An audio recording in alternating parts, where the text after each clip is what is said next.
ಪ್ರತಿಭಟನೆಯನ್ನ ಕರೆ ಕೊಟ್ಟಿದ್ವಿ. ತಡೆಯಾಜ್ಞೆಯನ್ನು ತಂದಿರೋದ್ರಿಂದ ಕಾನೂನಿಗೆ ಯಾರು ದೊಡ್ಡವರಲ್ಲ.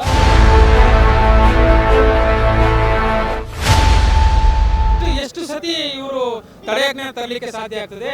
ಸರ್ಕಾರ ಎಲ್ಲೋ ಒಂದ್ ಕಡೆ ಅದನ್ನ ಕಡೆಗಣಿಸ್ತಾ ಇದೆ. ತಡೆಯಾಜ್ಞೆ ತರುವುದರ ಮುಖಾಂತರ ನಮ್ಮ ಹೋರಾಟವನ್ನ ಹತ್ತಿಕ್ಕುವಂತ ಕೆಲಸ ಮಾಡಿದರೆ ಇದಕ್ಕೆ ಯಾವುದಕ್ಕೂ ಜಗಲ ಬಗ್ಗಲ ಕುಗ್ಗಲ. ಫ್ರೀಡಂ ಪಾರ್ಕ್ನಲ್ಲಿ ಈ ದಿನ ನಟರಾಜ್ ವಂಸಂದ್ರವರ ಒಂದು ಸಾರಥ್ಯದಲ್ಲಿ ಹೋರಾಟವನ್ನು ಸೌಜನ್ಯಗೆ ನ್ಯಾಯವನ್ನು ಅಂದರೆ ನ್ಯಾಯ ಕೊಡಿಸೇ ತೀರ್ತೀವಿ ಅಂತೇಳಿ ಇವತ್ತು ಎಲ್ಲ ಅವರ ಕನ್ನಡ ಪರ ಸಂಘಟನೆಗಳು ಈ ದಿನ ಹೋರಾಟವನ್ನು ಕೈಗೊಂಡಿದ್ರು. ಆದರೆ ಆ ಹೋರಾಟಕ್ಕೆ ಪೊಲೀಸ್ ಇಲಾಖೆ ಸಂಪೂರ್ಣವಾಗಿ ಅಸಹಕಾರವನ್ನು ತೋರ್ತಾ ಇದ್ದಾರೆ. ಇವತ್ತು ಕಾರ್ಯಾಂಗ ಅದ್ರ ಕೆಲಸವನ್ನು ಕರೆಕ್ಟಾಗಿ ಮಾಡ್ತಾ ಇಲ್ಲ, ನಿಭಾಯಿಸ್ತಾ ಇಲ್ಲ ಅಂತೇಳಿ ಇವತ್ತು ಎಷ್ಟೊಂದು ತಮ್ಮ ಕನ್ನಡ ಪರ ಸಂಘಟನೆಗಳು ಇವತ್ತು ಒಂದು ಆಕ್ರೋಶವನ್ನು ತೋರ್ತಾ ಇದ್ರು. ಅದಕ್ಕೆ ಏನನ್ನು ಹೇಳಕ್ಕೆ ಬಯಸ್ತೀರಿ? ಅಲ್ಲ, ಇವತ್ತು ಪೊಲೀಸ್ ಇಲಾಖೆಯನ್ನು ಧಿಕ್ಕರಿಸಿ ಹೋರಾಟ ಮಾಡುವಂಥ ಶಕ್ತಿಯೂ ನಮ್ಮಲ್ಲಿದೆ.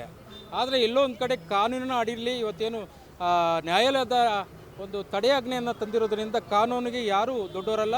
ಕಾನೂನನ್ನು ಗೌರವಿಸಬೇಕಾದದ್ದು ನಮ್ಮ ಕರ್ತವ್ಯ. ಇವತ್ತು ಸೌಜನ್ಯ ಪರವಾಗಿ ಹೋರಾಟಕ್ಕೆ ಕರೆ ಕೊಟ್ಟಿದ್ದೀವಿ. ಪ್ರಪ್ರಥಮ ಬಾರಿಗೆ ಕನ್ನಡ ಪರ ಸಂಘಟನೆಗಳು ಇವತ್ತು ಬೆಂಗಳೂರಿನಲ್ಲಿ ಧ್ವನಿ ಎತ್ತಿರುವಂತಹ ಸಂದರ್ಭದಲ್ಲಿ ಇದಕ್ಕೆಲ್ಲೋ ಒಂದು ಕಡೆ ಕಾಣದ ಕೈಗಳು, ನಮಗೆ ಗೊತ್ತಿರ್ತಕ್ಕಂಥ ಕೆಲವು ಮಾಧ್ಯಮ ಮಾಲೀಕರು ಇದರ ಹಿಂದೆ ಇದ್ದಾರೆ ಎಂಬಂತಹ ಒಂದು ಅನುಮಾನ ನಮ್ಮಲ್ಲಿ ಮೂಡ್ತಾ ಇದೆ.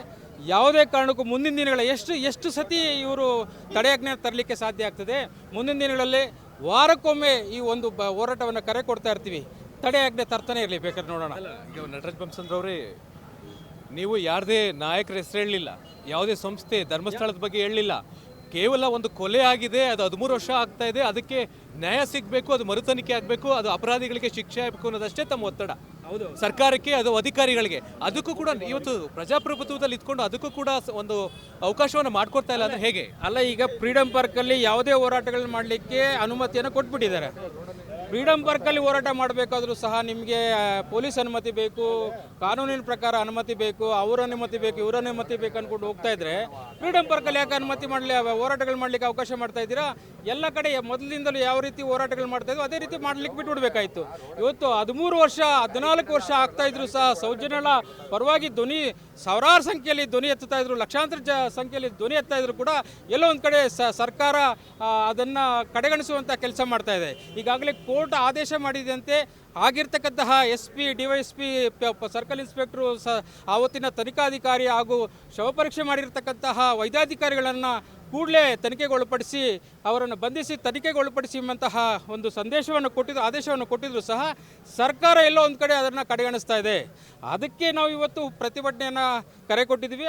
ಈ ಸೌಜನ್ಯ ಸಾವಿನ ಬಗ್ಗೆ ಮರು ತನಿಖೆಗೆ ಸರ್ಕಾರ ಮುಂದಾಗಬೇಕು ಹಾಗೂ ಗೃಹ ಇಲಾಖೆ ಮುಂದಾಗಬೇಕು, ಅಲ್ಲಿ ಸಂಬಂಧಪಟ್ಟಂತಹ ಆಡಳಿತ ಅಧಿಕಾರಿಗಳು ಮುಂದಾಗಬೇಕೆಂಬಂಥ ನಿಟ್ಟಿನಲ್ಲಿ ಇವತ್ತು ಹೋರಾಟಕ್ಕೆ ಕರೆ ಕೊಟ್ಟಿದ್ವಿ.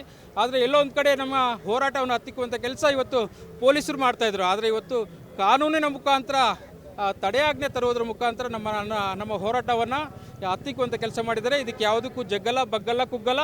ಆದರೂ ಸಹ ಇದು ಯಾವುದೇ ಕಾರಣಕ್ಕೂ ಇಲ್ಲಿ ಬರಲೇಬಾರ್ದೆಂಬಂತಹ ಸಂದೇಶವನ್ನು ನಮಗೆ ಪೊಲೀಸರು ಕೊಟ್ಟಿದ್ದರು.